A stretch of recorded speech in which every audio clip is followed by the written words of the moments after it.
नमस्कार दोस्तों हिंदुस्तान में पहली दफा 1987 यानी कि 1987 में सैटेलाइट इमेजरी के माध्यम से फॉरेस्ट कवर जानने की कवायद शुरू हुई।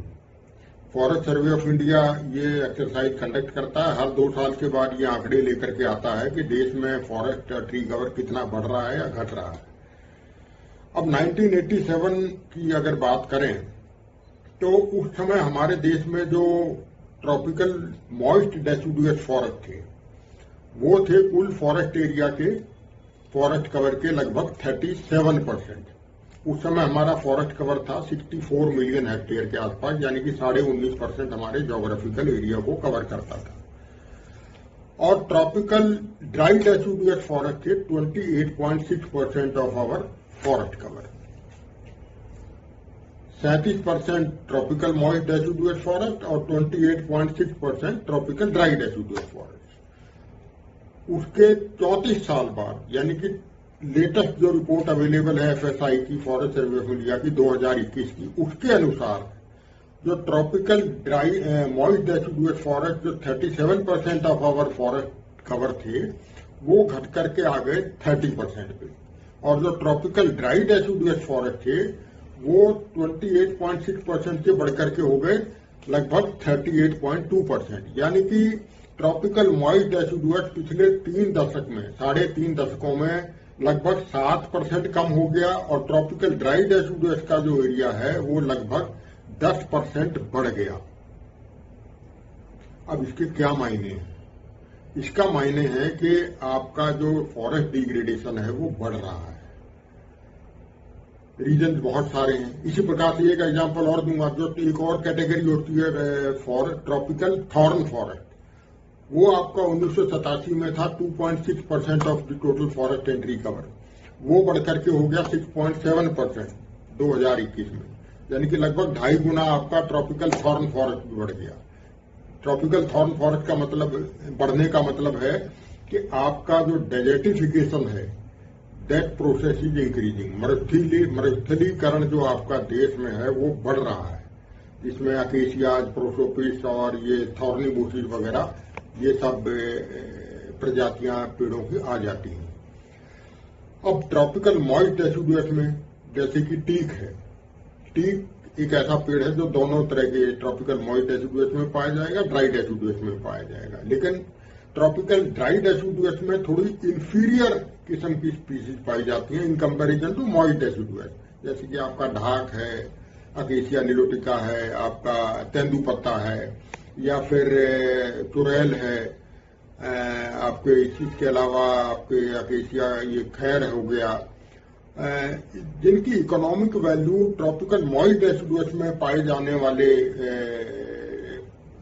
ट्री प्रजातियों से, पेड़ों की प्रजातियों से थोड़ी लोअर साइड में, क्योंकि मॉइस्ट डेसिडुअस में आपका सैंडलवुड है, रोजवुड है, आपका साल है, और साल के एसोसिएट्स हैं वेरियस टर्मिनेलिया स्पीसीज, आपके बैम्बू की वैरायटीज हैं, और आपका सैंडलवुड, रोजवुड के अलावा एक आपका बहुत इंपॉर्टेंट पेड़ है दक्षिण भारत का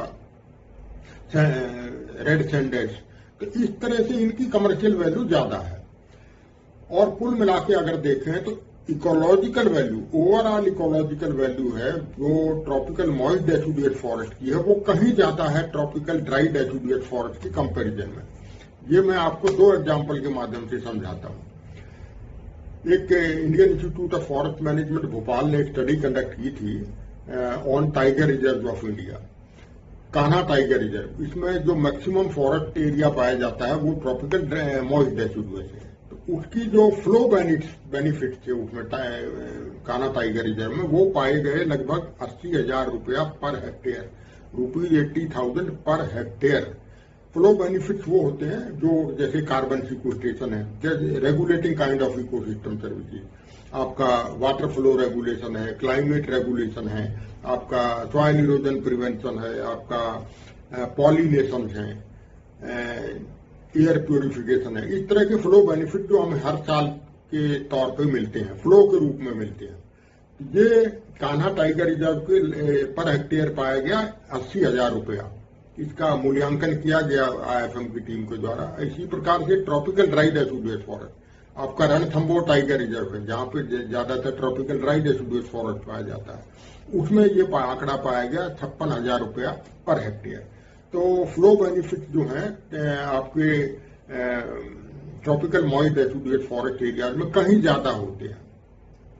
तो ये सब चीजें दिखाते हैं कि, और दूसरा एग्जांपल मैं देना चाहूंगा, ministry of environment forest and climate change government of India की एक नोटिफिकेशन है, जिसमें जो ट्रॉपिकल मॉइस्ट डेसिडुअस का जो इकोलॉजिकल वैल्यू है या नेट प्रेजेंट वैल्यू है वो लगभग 16 लाख रुपया पर हेक्टेयर है, अगर वेरी डेंस कैटेगरी फॉरेस्ट की बात करें। और जो घट करके ट्रॉपिकल ड्राई डेसिडुअस में रह जाती है लगभग 13.5 लाख रुपया पर हेक्टेयर, और ट्रॉपिकल थॉर्न फॉरेस्ट में वो रह जाती है हार्डली 6.5 लाख रुपया के आसपास पर हेक्टेयर। तो ये दो एग्जाम्पल बताते हैं कि इकोलॉजिकल वैल्यू आपकी ट्रॉपिकल मॉइस्ट डेसिडुअस फॉरेस्ट की कहीं ज्यादा है। अब क्या कारण है कि ट्रॉपिकल मॉइस्ट डेसिडुअस बहुत कम हो रहे हैं, ट्रॉपिकल थॉर्न फॉरेस्ट बढ़ रहे हैं? सबसे बड़ा रीजन है biotic pressure on our forest. और भी रीजन हैं, जैसे आपका फॉरेस्ट फायर है, इन्वेजन ऑफ फॉरेस्ट वीड्स है, क्लाइमेट चेंज, ग्लोबल वार्मिंग एक है, इलिसिट ट्री फेलिंग है, और आपका इसके अलावा डेवलपमेंट का जो प्रेशर है फॉरेस्ट पे under forest conservation act, land divert की जा रही है फॉर वेरियस डेवलपमेंटल पर्पज। तो ये सब चीजें हैं जिस पे हमें ध्यान देना पड़ेगा, और भारत सरकार को या आम जनता को, जागरूक जनता को इस पे सोचना पड़ेगा, पॉलिसी मेकर्स को, पॉलिसी प्लानर्स को, कि बायोडाइवर्सिटी अगर हमारी इसी तरह से खत्म होती गई तो हमारी इकोलॉजिकल सिक्योरिटी खतरे में पड़ जाएगी। और इकोलॉजिकल सिक्योरिटी से जुड़ा हुआ है हमारा फूड सिक्योरिटी और वाटर सिक्योरिटी।